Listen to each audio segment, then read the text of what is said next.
This is the Steve Jones Show on News Radio 1070 WKOK. Sponsored by Purdy Insurance. Now, from the Sunbury Motors Studio, here's Steve Jones. Tight end each side, Warren right and Johnson left. Turns, Singleton right side, follows the block and Dinkins into the end zone. Touchdown, Penn State. And the Nittany Lions for the second consecutive week score on their opening drive. Allen, the running back, to the right of Aller. It's going to be Catron left side, up the middle, into the end zone. Touchdown, Penn State. Catron Allen's first touchdown of the season, the 12th of his career. And the Nittany Lions do the expected and build their lead off a 37-yard drive. High snap. Takes it. Singleton picks his way through. Touchdown, Penn State. The Nittany Lions are 3 for 3 on the day. Takes the snap. Gives it to Singleton, right side, walks into the end zone. Touchdown, Penn State. The Nittany Lions are 4 for 4 and take a 27-7 lead. From the too far hash, Drew wants to throw it. Delivers over the middle. Caught. Touchdown, Penn State. Tyler Warren on the quick slant, and that ball was delivered perfectly. T formation now at 3rd and goal at the 1. Quarterback sneak. Aller, the big man, pushes the pile forward and into the end zone. Touchdown, Penn State. Now they'll shift Yarns to the far side. He'll get it. Yarns through the hole. Yarns breaks a tackle, gets out to the 30, fumble. The football picked up by K.J. Winston, and Penn State has it at the 31-yard line. Setting up in the backfield, Warren. It's going to be Bo near side, block from Warren into the end zone. Touchdown, Penn State. Bo Prabula, his second rushing touchdown this season. Terrific block at open field by Tyler Warren, and the Nittany Lions build the lead. For good yardage. Marker rolls left. He throws for us. An intercepted. 25, 20, 15, 10, 5. Touchdown, Penn State. Dominic DeLuca. Evans in motion away from us. Prabula rolls right, looks in the end zone, fires, caught, touchdown, Penn State, Amari Evans. Bo Prabula's first career touchdown pass, the second touchdown reception of Amari Evans' career, and Penn State breaks 60. Holsworth again, right side, and dragged down from behind at the 26, and that'll do it. Penn State, the prohibitive favorite, was expected to win big today. They have done the expected. They beat Delaware the final 63-7, and now get ready for Big Ten play next Saturday at Memorial Stadium in Champaign when they take on Illinois at noon. And indeed, the game is at noon. 10:30 will be the airtime on Eagle 107. Big Ten opener, Illinois comes in at 1-1 on the season. You always have to really go to a coach in something like that and ask them directly, hey, look, did you get better from week one? Because sometimes with the naked eye, I mean, you see the execution, it's really good. You see the number of players that get in. They kept the standard apparently high. They didn't turn the ball over again. They had a few more penalties that, you've got to clean that up. But sometimes based on the opponent, from week 1 to week 2, were you better? And I need the eye of a coach to tell me that. And James, and that was the first question we asked. He said, yes, there's no question in his mind that they got better from week 1 to week 2. And it showed in a game like that. They were expected to win big. They did the expected. Except for the one play by Yarns that went 66 yards. They really, for the most part, stayed away from big mistakes. They made good choices. And look, it's okay in a situation like that to do the expected. When you have an outmanned opponent, you do have to, you have to ask the coaching staff, okay, you know what you're looking for in terms of performance. You know what you're looking for in terms of the goals you set. Number of missed tackles. Number of turnovers, number of takeaways, things like that. There are certain standards and benchmarks that you want your team to meet, and and they know that internally. That's why you ask them. And James was emphatic that they got better from week 1 to week 2. Now they've got their first road test. It's in the Big Ten. It's against Illinois on Saturday at noon, and we're on beginning at 10:30. Before we get to Matt's gripes for the weekend, of which there are many, some of them are personal, some are about sports. What? I just thought I'd mention that. I want to get to Mel Tucker briefly. And it's not about Mel Tucker per se, because I think the facts pretty much speak for themselves. And the fact that Mel Tucker is telling you it's consensual means he admits that he's in all likelihood did the things he's accused of. It's just he's saying that she was okay with it. Well, obviously it wasn't. She filed a report. Well, it came out over the weekend. My problem is with Michigan State on this, because I think the Mel Tucker situation is obvious.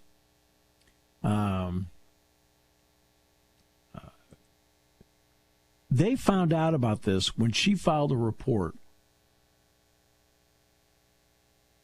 in December, late December. So it's somewhere around, Christmas, just before Christmas, maybe between Christmas and New Year's. But that's when they found out.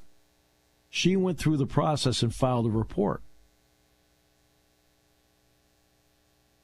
And then they brought in a third party to investigate. Now, no offense, but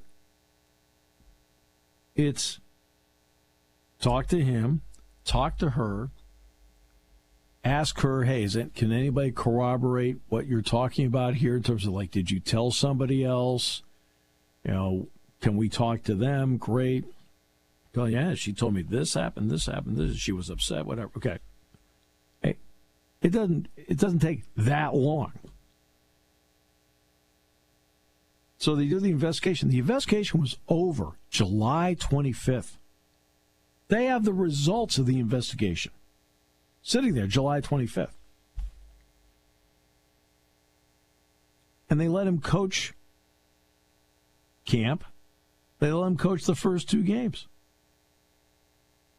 So last night they suspended him without pay.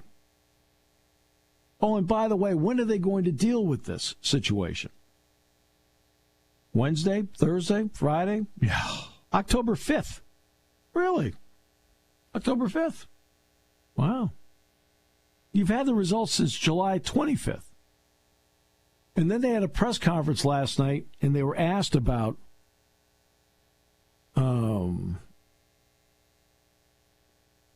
basically the timeline of this and the investigation. First of all, they tell you the investigation was finished July 25th. Then in answering a question, say, well, it's still an ongoing investigation and new information came to light. You want to know what the new information that came to light happens to be? It got out. That's why they had the press conference last night. It got out.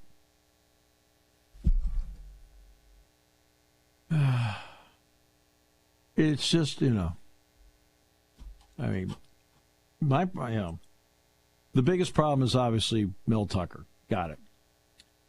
He is taking the remaining $77 million, not a small number, and appears to be on the verge of flushing it down the drain.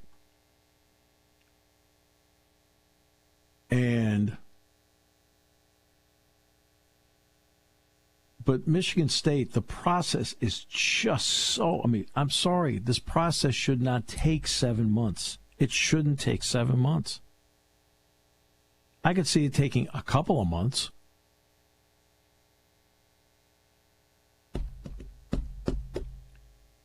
And then they're done with it and they get the results of it July 25th. All right, well, you're looking around like, okay, now you find out all this stuff. Like, excuse me, what is going on here? Well, some new information came to light. Here's what new information came to light. The report came to light. That's the new information. Everybody found out about it. We have to have a press conference. We're going to suspend it with pay. We're going to wait till October 5th. I'm sorry. You sit back and you say to yourself, this whole thing stinks. So that I'll just leave it at that. But it's all the way around, the whole thing. And Brenda Tracy, who operates a nonprofit company, who tries to raise awareness about sexual misconduct, especially among college athletes, told the university investigators that Tucker sent her gifts after she would date him if he wasn't married, and then perform phone sex, essentially, without her consent. And Tucker told investigators he took part in the behavior, but that was consensual. Okay. Your process is bad. Your process is flawed. Your excuses last night were lame. And that, I mean, I sit back and go, what are you doing here? It took a long time. Why did it take 7 months? Right, let's start with that. Then you get it. Right? Why didn't have, okay, let's have the university president look at it, the athletic director look at it, maybe the associate athletic director in charge of football, the provost, or the chief of staff, whomever it may be. Hey, everybody, let's talk about this. This is a big problem. We need to do something. We can't just let this sit. They let it sit. It's embarrassing. All the way around.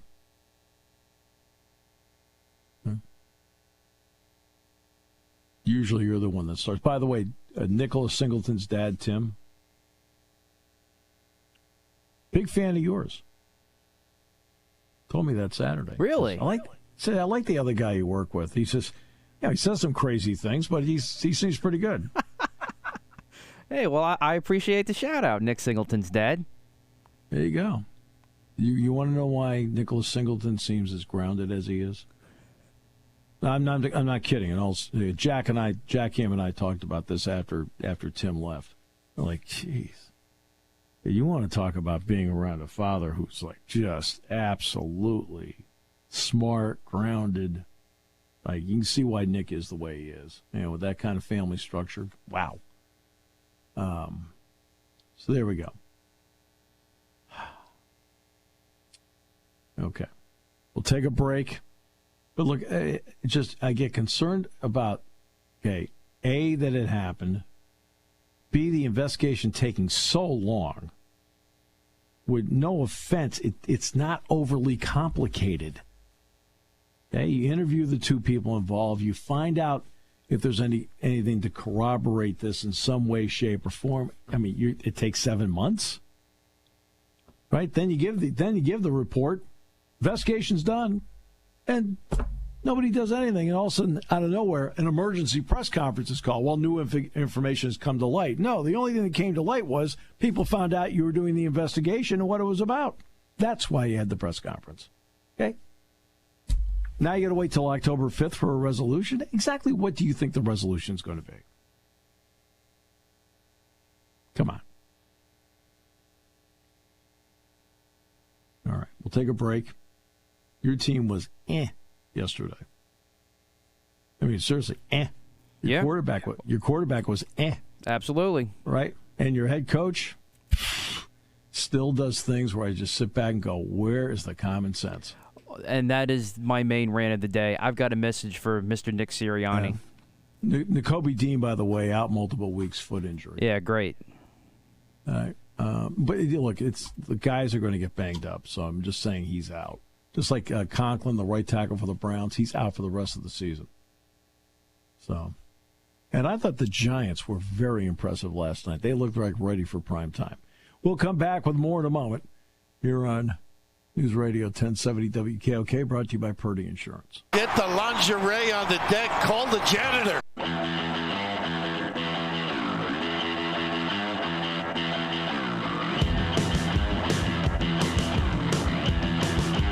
Okay. I have a fourth down at about 2.5. Right? And I understand the purpose of going for it. With the idea I can end the game right there. But you always have to weigh risk and reward. I have the opportunity here to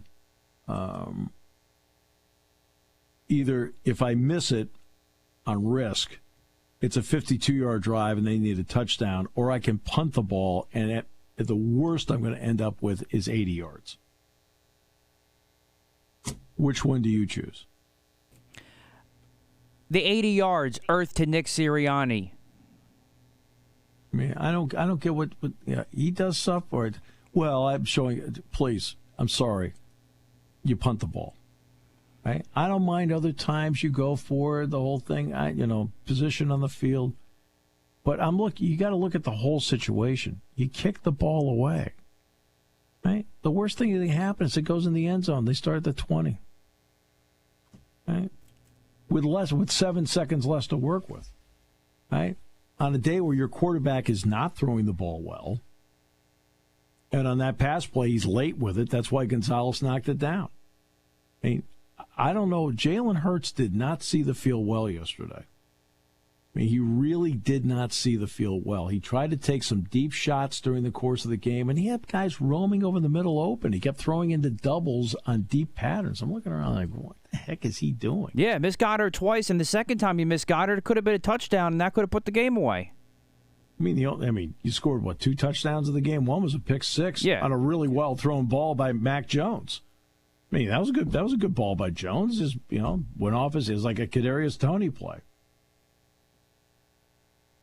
But I thought the Giants were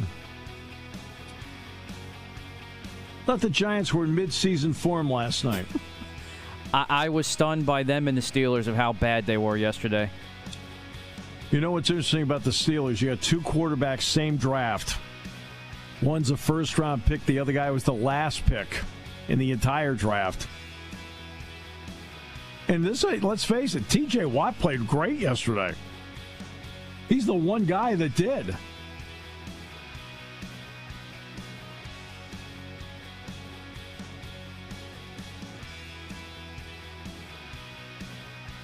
I don't know. It was a very humbling and strange week 1, I'll tell you that. Well, you get to watch Aaron Rodgers tonight, and next week, game day goes to Colorado. Yay. You're a guy getting it done.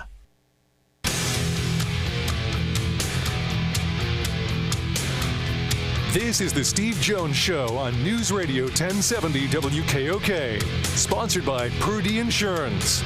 Now, from the Sunbury Motors Studio, here's Steve Jones. Today's show brought to you by Purdy Insurance, Market Street in Sunbury. Go to purdyinsurance.com. Auto, home, life, business, RV, boat, motorcycle, whatever it may be, they are the pros. Just really great people. And the Purdy group, they have just really great people. They're terrific pros. Customer service means everything. All at Purdy Insurance, Market Street in Sunbury. Go to purdyinsurance.com. 2 quick notes on the Mel Tucker case before we get to Mike Gross. One is, now, there are rules when it comes to Title IX as to who knows what's going on. So it's not as if the university president and Alan Haller could have gone to the investigator and say, hey, where are we on the investigation? You're not allowed to do that. So let's be fair about that. But the report was done on July 25th. They claim they only found out yesterday. Really? That's the part I have a lot of trouble with. Now, according to one report, the 2 of them, by the way, had 27 phone calls that averaged over 30 minutes. Okay. You wonder why you're under 500. All right. Okay. Whew. What a mess. What an absolute mess. Well, Saturday was not a mess for Penn State. Pete Delaware, Mike Gross joins us from Lancaster. Hello, Mike. How are you? I'm great, Steve. How's it going? Doing great. Appreciate having you on the show today. My pleasure. As always, do appreciate you very much. All right, so let's get to Saturday's performance.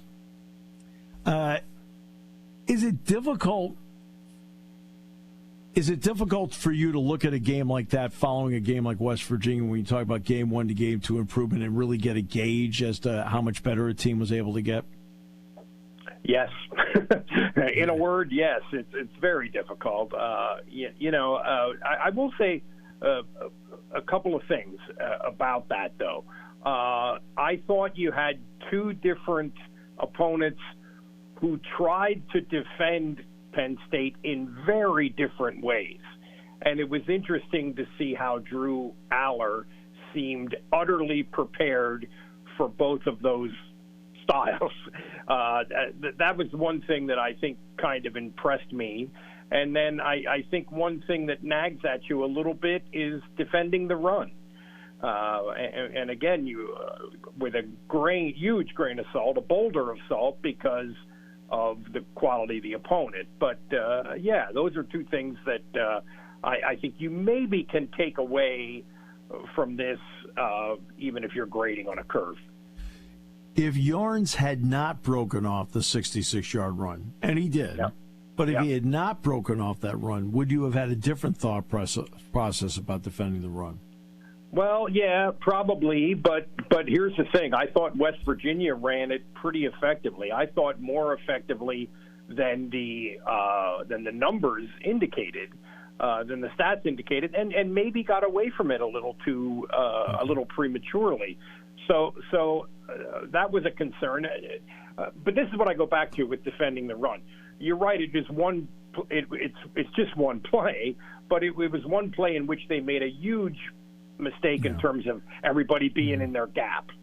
So I remember last year when Michigan did to Penn State what they did on the ground, and after the game, James Franklin, that was when he did his famous "Everybody wants to be Aaron Donald" speech. We got to get bigger and stronger. But then Manny Diaz came back later and said, you look at the film and you saw a lot of guys who were not in their gaps and were trying to do too much and not trusting the guy next to them necessarily to just do their assignment. And then Penn State defended the run much better the rest of the year. And if you remember, the very next week was Minnesota, which had an All-American caliber running back and a very good offensive line, and that problem wasn't there. So maybe this is a learning experience. No. Well, I think you make great points. What have you liked about this team through two games, where you see where the progress is obvious and the potential is there, and could the potential be even greater in these areas you're about to talk about? Yeah, I think so. A couple of things. The offensive line doesn't seem like it's 100% healthy, but the depth that is such a critical issue seems to have come to the fore a little bit because of that. Guys like a Nick Dawkins or people like that have been very good. I think that's encouraging, because the one thing about the offensive line that you always have to remember, this sounds sort of goofily simple, but you have to have five of them. You have to have five of them on the field all the time. So it's the rules of football. So having that depth, I think, impresses me. I don't think the wide receiver group is going to be the problem that a lot of people, or not the problem, but a potential issue, let's say, that a lot of people thought going in. I was sort of bullish on that group. I thought that was enough. There were enough there that it would sort itself out, and it looks like that could be the case. And then the other thing is their secondary is just outstanding. It's got to be one of the best in the country. And I'll grant you that certainly West Virginia was not prepared to really test them, but I don't think there are a whole lot of people on their schedule who are prepared to really test that bunch. Any read on Illinois to this point? I don't know if you watched Friday's game at Kansas or not, so I'll just open the question and see where you want to go with it. I did watch a fair amount of that game. I think it's clear that, at least at the moment, they're not what they were defensively last year, or even maybe the year before. Defensively, they did lose some bodies, and they have a couple of outstanding guys. They have a couple of NFL players on that defense, but the group had significant losses, and they haven't found answers to that, at least yet. Kansas really ran up and down the field against them. They do have a quarterback who can make some plays with his arm and some plays with his legs. I have to see if I can find the young man's name. I can't think of his name, but so I think that will be an interesting sort of some of the things that Luke Altmaier. Some of the things that West Virginia was able to do in the run game, maybe Illinois will be able to do too. But I don't think Illinois is as good as they were last year, and they were tough last year. They were really tough out. I mean, 8 wins, and they really. They would say should have beat Michigan and gave good people good games, and right now they're not there yet. Yeah, and part of that, too, was, they had a first-round pick at corner who ended up going to Seattle. I mean, no question. And what a player he was. Man, if you watch the NFL draft, when they showed highlights, that guy's film jumped at your eyeballs as well as anybody in the whole draft. But anyway, I digress. Yeah. No. On this show, we lead the league in digress. We just talk. Yeah. It's conversation. Yeah. I want to get to Katron Allen for a moment. Yep. Nicholas Singleton will get the credit for 3 touchdowns. We all know the quality of running back he is. Drew was 22 at 26. What did you think of Katron Allen's performance, going over 100 yards? Well, he did what he very consistently does. I thought there was the only difference from what he does every single week is I thought there was a little bit of a conscious effort to feature him. And he started, which he doesn't normally do. James talked him up a lot during the week. It's funny. Through the first 3 or 4 weeks of last season, Nick Singleton, because he is so fast and so strong and so explosive. I mean, at one point, 3 or 4 weeks into the season, I think he was leading the country in yards per carry, and I'm not sure he had broken a tackle yet.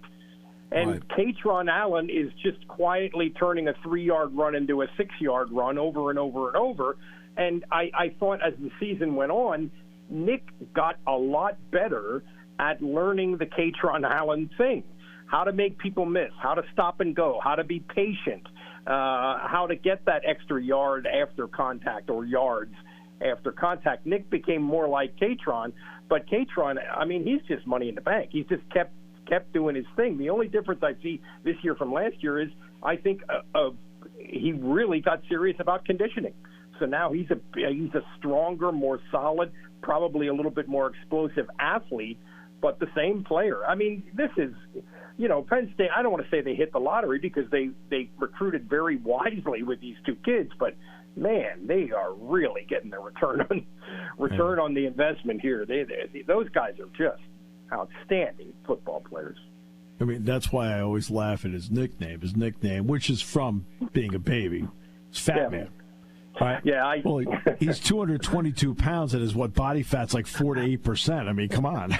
I know. I do this thing called the Market Report for Monday's paper. Just always kind of funny stuff, And I referred to him in the Market Report as the erstwhile fat man who is no longer a fat man. But he likes being called that. Yeah, I know. Maybe he's not erstwhile. Maybe I should have taken erstwhile. I just like that word. And erstwhile is a brilliant word to use, by the way. I mean, it comes off as intelligent. It comes off as forward-thinking. How about that? And it really just means former. Of course. But I like to throw it in there when I get the chance. Exactly. I know people look at this as the start of conference play. I got that. But the reality is, isn't it, Mike, that it doesn't matter where it's conference play or not conference play. They're playing for bigger things and not just the conference. Yeah, that's right. You play 12 games. It's 52 weeks a year of being a Penn State football player, but you play 12 games. You have to show up for all 12, and you have to, and it really is about, I think, more than any year since James has been here, it's about something beyond the conference. That's exactly right, and certainly that's what the fan base is saying, and that was one of my big takeaways from Saturday was the fan base. The announced crowd, 108,000, which I think was pretty accurate for an FCS opponent with that weather forecast. I mean, it's almost – they've always had a gargantuan fan base, but I think we're almost at another level right now. I mean, they're remarkable. I mean, they are remarkable. Now, Go ahead, Mike. I was just going to say, I think that was a little bit of a surprise. I mean, you expected a good crowd. You always do, but that good in that context, pretty impressive. Very impressive. You have the opportunity to go down And when they bring out select players, but they bring out a dozen players, if I recall correctly, down there. Roughly, yeah. Mm-hmm. So you've had back-to-back weeks where it's not like you've talked to 24 players, but you've talked to a few. Right? Yep. What is your thought process on the maturity of the players that you are talking to on this football team to get a read in that regard? It's better than ever. On the other hand, sometimes I wish they were a little less mature and they'd say a little bit crazier stuff. If that makes any sense. I mean, they've certainly been trained in how to deal with the media. But a really good example of this is Drew Aller, because as soon as he comes in the room, and he comes in the room early, he's one of the first guys in, and they put him up front where James Franklin sits, and he immediately gets inundated with cameras and microphones and people sticking stuff in his face, sticking their recording equipment in his face immediately. And man, is he good at it? So I mean, and right away he is there. All the aspects of the job of being a quarterback, he seems really advanced at. And it's funny, I drive, my carpool buddy is Dave Jones of Penn Live and the Harrisburg Patriot, and we got in the car to drive home, and that's one of the first things Dave said. He said, "Man, is Aller good? Is he smooth?" And he checks all the boxes. And for quarterbacks, there's a lot of boxes. There's a lot of boxes even beyond what just goes on in the field. But he's got it. Whatever it is, he's got it. Showed a few things on Saturday, including he ended up running for 27 yards in the game. Quarterback sneak off the T formation. How important was it for them to put a couple of things on tape for people to see? Yeah, I think that's true. And he looks to me, he looks leaner after this winter in the conditioning program. He looks leaner and a little more athletic, a little more explosive, and that is, I think maybe only 2 or 3 planned runs in the first 2 games, but why would you do a lot of that given the game situations? And the other piece of that is what they showed future opponents with Bo Pribula. And what he can do in the running game, and again, James is increasingly coaching through the media. I think he's getting more and more comfortable doing that, which is fine. There's nothing wrong with that. But again, he threw out the possibility that, hey, we might come up with a package for Drew, so you got to prepare for that. You don't know what you're going to get from us. So yeah, I thought that was significant. Well, everything you do with us is always significant, and we appreciate it very much, my friend. Thanks so much, Mike. Look forward to seeing you as the week goes. Absolutely. Thanks a lot, Steve. Mike Gross from Lancaster. Not Lancaster, Lancaster. This is our state. We have our own pronunciations, which I prefer. Just like Lebanon, not Lebanon, right next door to Lancaster. Or how about Turbot, Bill? Yes. All right. So, let's see. Okay, Berlin. New Berlin. Correct. Du Bois. Yeah. Well, yeah, but the Sioux keeps wanting to be sophisticated and call it Dubois. Like, as in Blanche Dubois. That's who I think he thinks that's who it's named after. S-U-I-T, that spells Suta! He wanted to put an E on the end so it's sweet. Confession to make. I actually called Dubois when I was first a freshman at Clarion before I was rightfully told by my fellow students that were from that area that, no, that's not the pronunciation. Oh, no. I mean, the number of people who come here for the first time and think it's Belafonte. That's true. Not Belfont. Okay. Right. The problem with that is the GPS messes that one up because the GPS says Belafonte. At least my GPS does. Yes, your GPS also takes you to Belfont through Warren and Kane. All right, so we'll come back with more in a moment. Great to have you with us today here on News Radio 1070 WKOK. Get the lingerie on the deck. Call the janitor.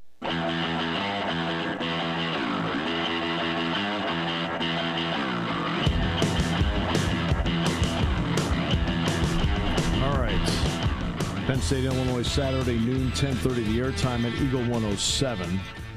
And again, back to Mel Tucker for a moment. Again, I am well aware because I've had to take these tests at Penn State on Title IX. I do know that, for example, during the course of the investigation, there's no way the president or the athletic director would know what is going on. Okay? Because those are the rules. And I understand because because of I'm not going to go into the long list of tests I've had to take over time. You have to take a bunch of them, Clariact and FERBA and so forth. In Title, I've had to take the Title IX test and so forth. So I do understand the rules of it. But there is a point where the thing is done July 25th. Okay, at some point you have to know about it, and it's just I can't imagine that 6.5 weeks later, that's when you found out. I think what happened was it got out, and they had to do it. And that's been my point about what they did or didn't do at Michigan State. See what I'm saying? So I do understand why they would not have known, at least up until July 25th. That part I get completely because I know what the rules are, because I've had to take the test on the rules.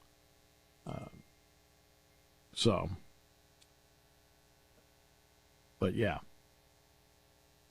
NFL yesterday. Let's get to a couple points on that. The Steelers obviously played that was a poor game. No getting around it. And it's interesting. I've talked about this for a while, and I'm not saying the last pick in the draft, is going to have all these advantages. You're not. You're the last pick in the draft for a reason. But usually a quarterback, I'll give you a good example. Dan Marino had tremendous talent, right? Tremendous talent. But one of the great advantages he had in his career, and it was a great advantage, is while it was a great 30 for 30 about how he dropped down to, what was he, 26th, Matt? 26th overall pick in the draft, something like that, right? 26, 27. And they kept talking about it, what it was like, and Marvin Demoff was going through his notes and so on and so forth about that particular day and how it was playing out. And it's a fascinating 30 for 30. They did a marvelous job with it on ESPN. But my point is, he was so fortunate because of who he went to. He went to a team that was a winning organization, a winning team that actually already had players in place. Kenny Pickett went 20th overall to a team that was like middle of the road and was about to change quarterbacks and was going to be dramatic. It was about to be dramatic. And Brock Purdy, now look, he's the last overall pick in the draft. Okay, so that's obvious. We know that is obvious. Okay. Got it. But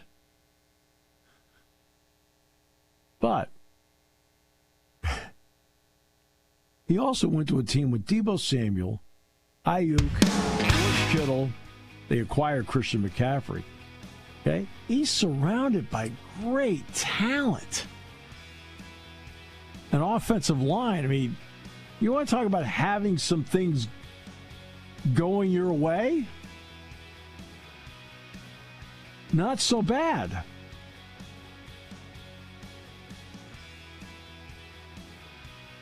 It's like when the suit walks in the booth, he's got the chief. There he is. There it is.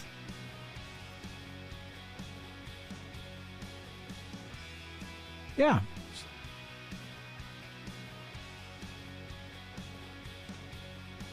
It's great to have that kind of great talent around you.